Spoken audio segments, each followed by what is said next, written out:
बिस्मिल्लाहिर्रहमानिर्रहीम अस्सलाम वालेकुम रहमतुल्लाह। खादी भाई जैसा और नवाज शरीफ जिस तरीके से लंदन की सड़कों पर जलील हो रहे हैं, पाकिस्तान में आप देखें कि इनके कितनी ठाट बाट होता है।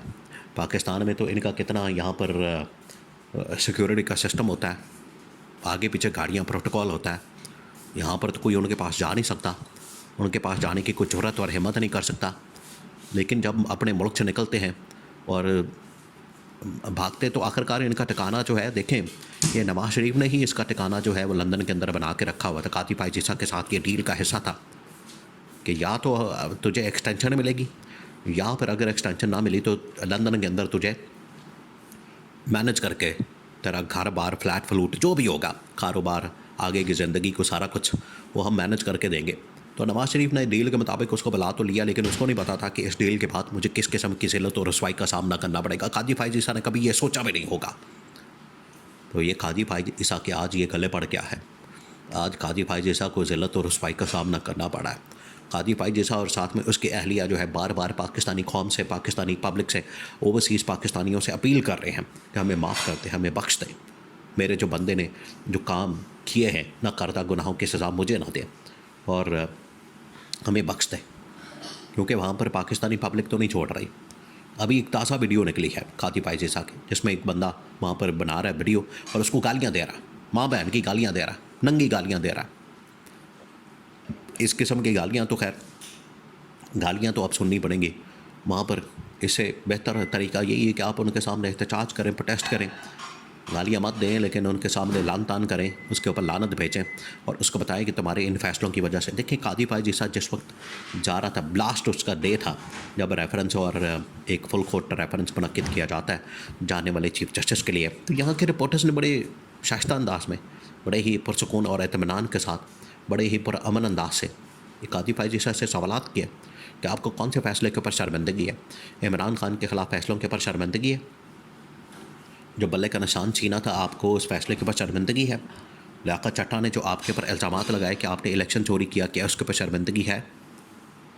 आपने 63A का फ़ैसला रिवर्स करके हुकूमत की सहूलतकारी की, जिसकी वजह से लोटा क्रेसी और पाकिस्तान में छंगा मंगे की सियासत, हॉर्स ट्रेडिंग की सियासत को परवान चढ़ाया गया, उसको फ़रोग़ दिया गया, उसको प्रमोट किया गया। क्या आपको इसके ऊपर शर्मिंदगी है? आपने जो है यहाँ पर यह 63A का फ़ैसला करके आइन के ऊपर हमला करवाने का रास्ता खोला, अदलिया के ऊपर हमला करवाने का रास्ता खोला। आपने मंसूर अली शाह को, मणि बख्तर को जजेस कमेटी से निकाल दिया, ऑर्डिनेंस जो है वो आपने हुकूमत से निकलवाया। इसके ऊपर आपको शर्मिंदगी है? तो ये वो सवालात थे जो कि कातिब फाइजिसा से पूछे गए कि आपने इमरान खान के ख़िलाफ़ इंतकामी कार्रवाई की, उसे लेवल प्लेइंग फील्ड छीनी, उसको इलेक्शन से आउट किया, उसकी पार्टी को आउट किया, उसका पार्टी सिंबल छीना, इमरान खान को ये सब कुछ किया, और उधर शरीफ ख़ानदान को आपने लेवल प्लेइंग फील्ड दी, उसके लिए सारा कुछ मैनेज किया, NRO दिया, केसेस माफ़ किया। क्या आपको इस मामले के ऊपर शर्मिंदगी है कि आपने सही इंसाफ नहीं किया? और आप जिस बेंच के अंदर होते थे, आप जहाँ होते थे, आपके मर्जी के जजेस जहाँ पर होते थे, उसके बारे में पहले प्रेडिक्शन कर दी जाती थी कि यहाँ से ये फ़ैसला निकलेगा, यहाँ से फ़ैसला जो है शरीफ ख़ानदान के हक़ में निकलेगा। इमरान खान ने एक और बड़ा ज़बरदस्त नुक्ता उठाया कि हुदैबिया पेपर मिल्स पाकिस्तान के अंदर ओपन एंड शट केस है, इतना बड़ा केस है। आप दुनिया की किसी अदालत के अंदर उसको जाके रख दें और हुदैबिया पेपर मिल्स में शरीफ ख़ानदान उड़ जाए, उनको इतनी सख्त सज़ाएँ मिलें और मुल्क के साथ जो उन्होंने खिलवाड़ किया, हुदैबिया पेपर मिल्स को दुनिया के किसी अदालत के अंदर रख दें। लेकिन यहाँ पर कातिब फाइजिसा ने क्या किया? कातिब फाइजिसा ने हुदैबिया पेपर मिल्स के अंदर ही इनको NRO दे के, इनके केसेस माफ़ करके, इनके सज़ाएँ माफ़ करके सहूलतकारी का रास्ता खोला। वहाँ से फिर डील का आगाज़ होता है कि यार ये कातिब फाइजिसा तो बड़ा काम का आदमी है, कातिब फाइजिसा को पकड़ो और इसके साथ डील बनाओ। क्योंकि शरीफ ख़ानदान वैसे ही इस उसूल के ऊपर चलता है कि वकील ने सीधा जज करो, वकील छड्डो, जज करो। शरीफ ख़ानदान तो इस नज़रिए के साथ चलता है कि वकील ने सीधा जज करो। उन्होंने फिर सीधा जज पकड़ा कातिब फाइजिसा को। जब सारी दुनिया हज़रत ईसा का इंतज़ार कर रही है, वहाँ पर ये कातिब फाइजिसा का इंतज़ार कर रहे थे। कातिब फाइजिसा के आने के साथ ही नवाज शरीफ भी लंदन से लपक पड़ा, पाकिस्तान के अंदर आ पड़ा।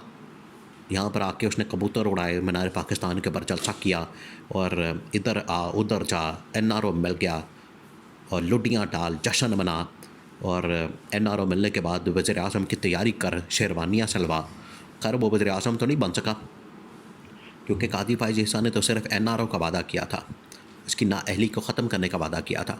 वज़ीर आज़म बनने के लिए तो फिर आपको कहीं और बूट चाटना पड़ता है, आपको बूट पॉलिश करने पड़ते हैं।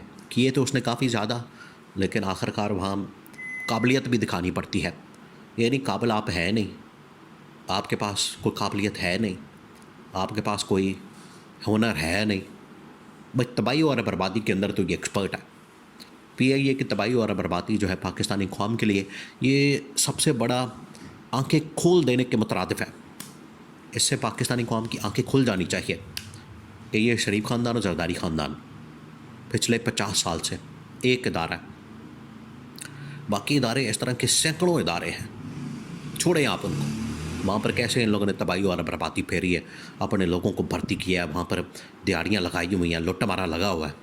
PIA की मिसाल अब आपके सामने है कि जिसकी कोई कीमत $1 जो उसने कंपनी हायर की थी ब्लू वर्ल्ड वाले ने, वो साद नज़ीर ने, उसने कहा था कि मुझे मेरी कंपनी ने मशवरा ये दिया था कि PIA आपने ख़रीदनी है तो सिर्फ $1 में ख़रीदनी है, यानी कि 270 रुपये बस। ये टोटल औकात है।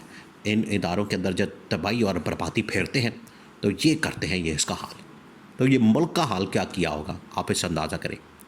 ऐसे ही लंदन की सड़कों के ऊपर फिर कादी फाइज़ ईसा को भी जलील होना पड़ा और नवाज शरीफ को भी जलील होना पड़ा जो है। अब बाकायदा वहाँ पर ये गवर्नमेंट जो है ऐसे ही राह चलते जो है हर चीज़ को अपने खाते में फिट कर लेती है।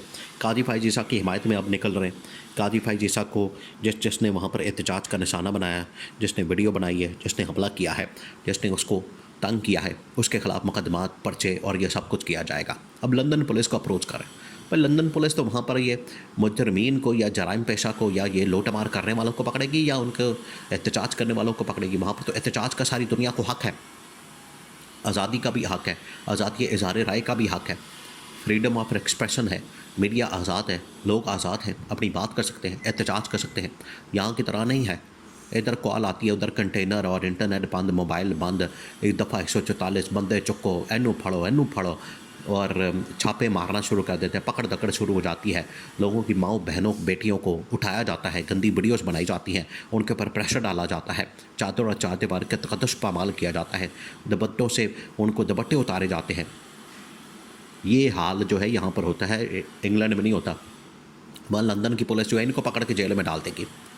ये नवाज शरीफ को या दूसरे कादी फाइज़ ईसा को जो भी वहाँ पर हुल्लड़बाजी करता है, जवाब देता है, हिम्मत है तो जवाब दे के दिखाएं, उनको पकड़ के तो जेल में डाल देगी लंदन पुलिस।